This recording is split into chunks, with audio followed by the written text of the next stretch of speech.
Bonsoir, on va enfin pouvoir commencer. Tout d'abord, merci d'avoir répondu à cette invitation du réseau Actif pour cette première rencontre intitulée « Rôle et place des fabriques dans l'espace public ».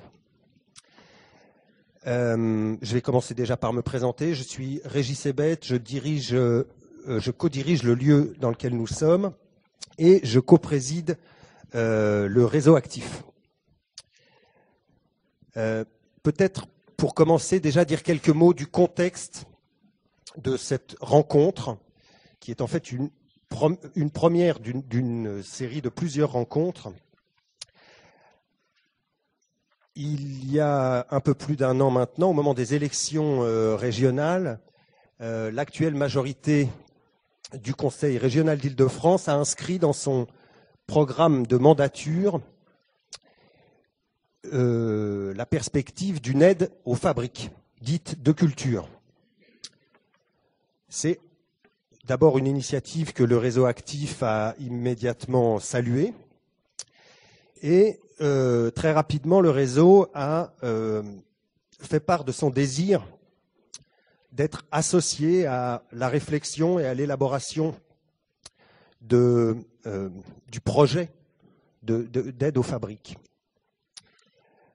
Il y a eu plusieurs ateliers qui ont été initiés. On va présenter nos invités assez rapidement, mais il y a eu plusieurs ateliers qui ont été initiés depuis un peu plus d'un an maintenant, depuis l'automne 2010, initiés par Corinne Ruffet, présidente de la commission culture du Conseil régional et élue de Europe Écologie Les Verts.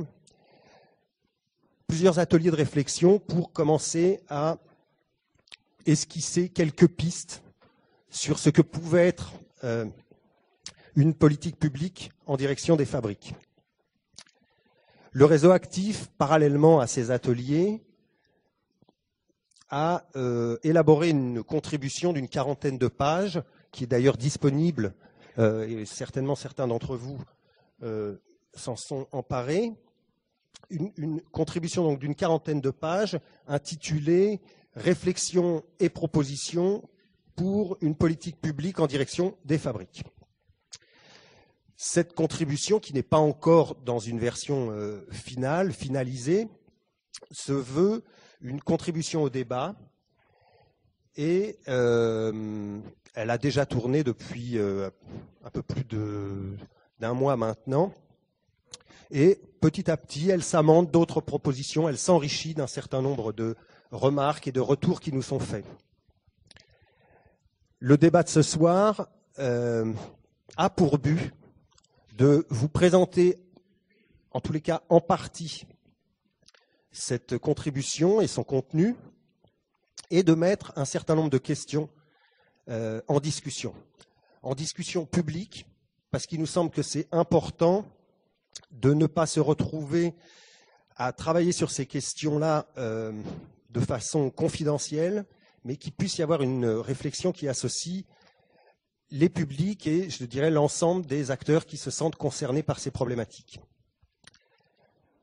Problématiques qui tournent évidemment autour des fabriques, mais qui, bien évidemment, posent un certain nombre de questions sur les politiques publiques de l'art et de la culture. Donc ça excède, bien évidemment, le seul cas des fabriques. Et dans le même ordre d'idée, je dirais que ce n'est pas parce qu'elle trouve son point d'origine dans une initiative du Conseil régional d'Île-de-France qu'elle n'a pas vocation à susciter un débat qui dépasse le périmètre de l'Île-de-France. Dernière chose que je voudrais dire avant de passer la parole, c'est que effectivement, il nous a semblé important de saisir au bon